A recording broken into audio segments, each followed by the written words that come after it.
कुछ फिल्में ऐसी बनती हैं जो लोगों की ज़िंदगी को संवार देती हैं। बहुत से लोगों के पास काम आना बंद हो जाता है, वो अपने घर पर बैठ जाते हैं, लेकिन वो उम्मीद के साए में रहते हैं कि उनको उम्मीद होती है कि हमें फ़िल्में ज़रूर मिलेंगी और वो फ़िल्मों से किनारा भी कर लेते हैं। तो साहब, जॉनी मेरा नाम भी एक ऐसी फ़िल्म है जो सुपर हिट नहीं बल्कि ब्लॉकबस्टर फ़िल्म है।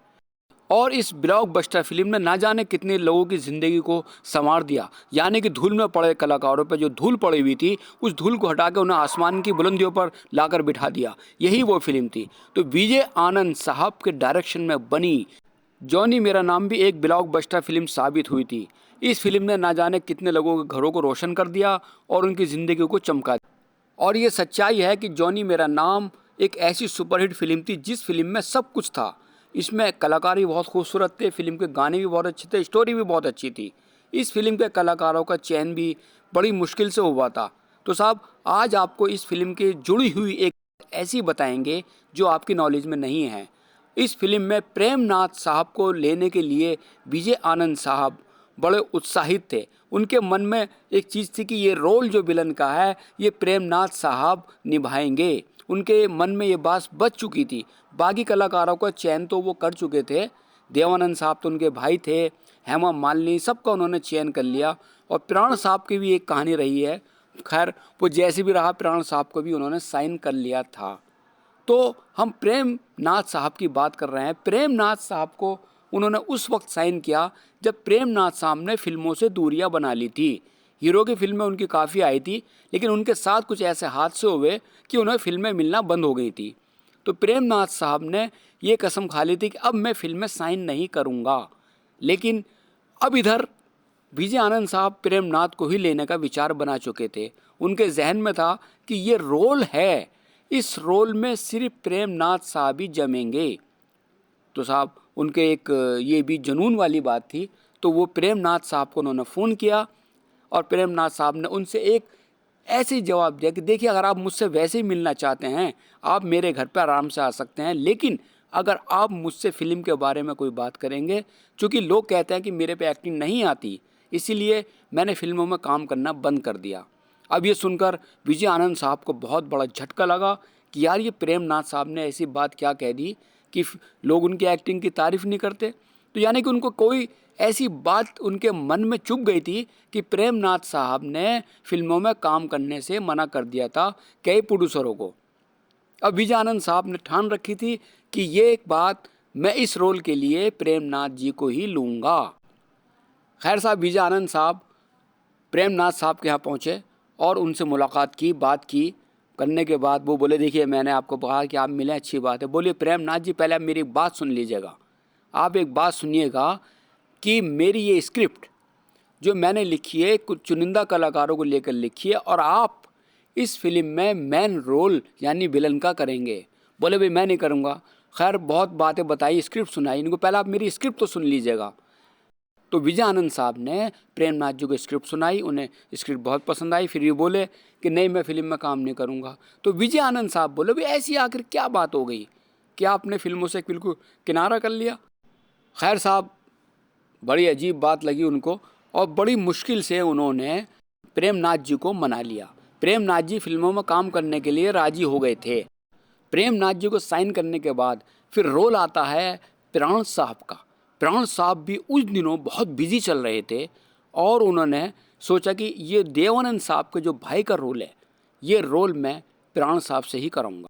उसके बाद विजय आनंद साहब फिर प्राण साहब से मिले और प्राण साहब ने भी फ़ौरन एक झटके में बोल दिया, मेरे पे टाइम नहीं है, मैं आपको टाइम नहीं दे सकता, मैं रोल नहीं कर सकता।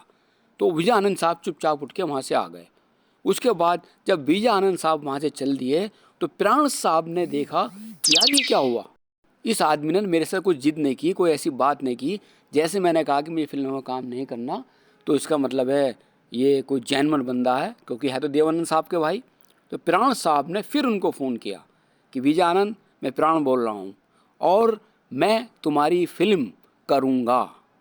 जब तक फिल्म का नाम नहीं रखा गया था, पहले ये भी सुनने में आ रहा था कि इस फिल्म का नाम पहले कुछ और रखा जा रहा था, लेकिन पहले दो भाइयों के हिसाब से भी नाम रख रहे थे। उसके बाद प्राण साहब को भी इसमें साइन कर लिया और साहब, फिल्म तो वो कमाल कलेक्शन की थी इस फिल्म ने ये फिल्म सिनेमा हॉलों में उतरने का नाम नहीं ले रही थी और हर किसी को लग रहा था कि यार कितनी गजब की फिल्म आई। और फिल्म ने अपने हर चरम, यानी कि जितने में फिल्म बनी थी उससे 5 गुना ज़्यादा की कमाई की थी इस फिल्म ने। और फिल्म के हर जगह जॉनी मेरा नाम, जॉनी मेरा नाम, जॉनी मेरा नाम। और साहब फिल्म आपने भी देखी होगी, फिल्म इतनी शानदार बनी थी कि फिल्म में किसी भी चीज़ की थोड़ी बहुत भी कमी नहीं थी।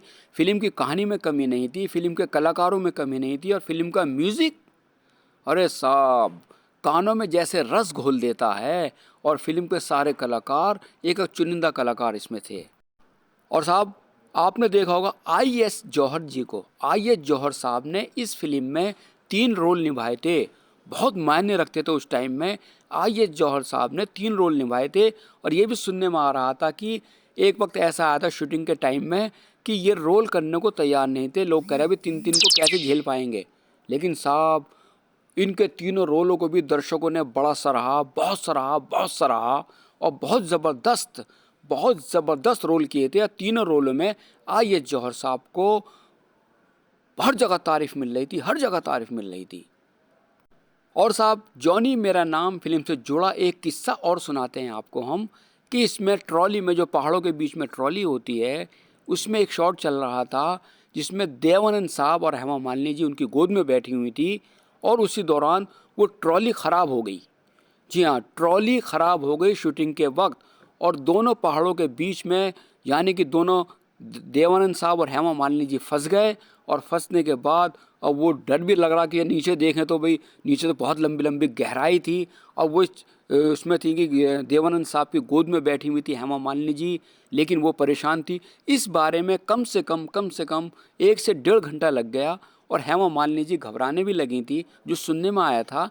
उसके बाद देवानंद साहब ने उनको बातों में लगा लिया, उनका माइंड बदलने के लिए उनसे किसी तरह की बातें करनी शुरू कर दी।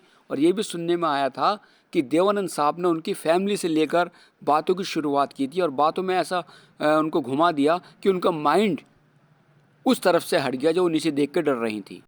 तो साहब 1-1.5 घंटे के बाद वो ट्रॉली की जो उसमें कमी थी वो दूर हो गई। तब जाकर वो सीन जो शूट हो पाया और कंप्लीट हो पाया है, ट्रॉली वाला सीन। सब डर भी रहे थे कि यार क्या होगा, कहीं ऐसा ना हो कि ये ट्रॉली गिर जाए, क्योंकि हेमा जी नीचे देख के डर रही थी। डर तो लगता ही है, कोई भी इंसान हो। तो एक सीन तो ये हुआ था। और साहब उस दौरान एक पद्मा खन्ना जी का गाना, जिसे आइटम सॉन्ग बोला जाता है आज के टाइम में, उस गाने ने भी, क्योंकि उसमें अंग प्रदर्शन ज़्यादा था, उस टाइम में अंग प्रदर्शन वो इतनी बड़ी चीज़ थी कि लोगों ने दांतों तले उंगलियां चबा ली कि यार ये क्या हुआ। पद्मा खन्ना जी ने, वो तो एक डांसर थी, तो साहब पद्मा खन्ना जी का वो डांस भी बड़ा मशहूर हुआ। लोगों ने उसको इतना पसंद किया और पद्मा खन्ना जी ने भी बड़ा शानदार वो डांस किया था, लोगों ने उसको पसंद किया था। तो बहुत सी बातें ये हमारे जहन में आज आई थी, हमें मिली थी कि जॉनी मेरा नाम फिल्म के कुछ किस्से हम आपके साथ शेयर करते हैं, और हमने किए भी।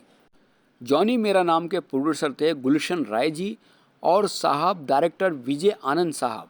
और विजय आनंद साहब ने भी बड़ी बड़ी हिट फिल्में दी हैं। और जॉनी मेरा नाम तो अपने टाइम की ब्लॉकबस्टर फिल्म रही है। और साहब हमने भी इस फिल्म को सिनेमा हॉल में देखा है। और जब भी ये रिलीज़ होती थी तो इस फिल्म में जब भी हमने हाउसफुल अपने टाइम में देखा साहब, फिल्म बहुत तगड़ी जाती थी, बहुत अच्छी थी। और आज भी अगर इस फिल्म को देखा जाता है तो आज भी इस फिल्म में फुल इंटरटेनमेंट है। तो एक ब्लॉकबस्टर फिल्म जॉनी मेरा नाम।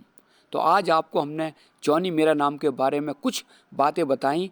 और अगली वीडियो आपके लिए हम लेकर आते हैं, बहुत शानदार वीडियो।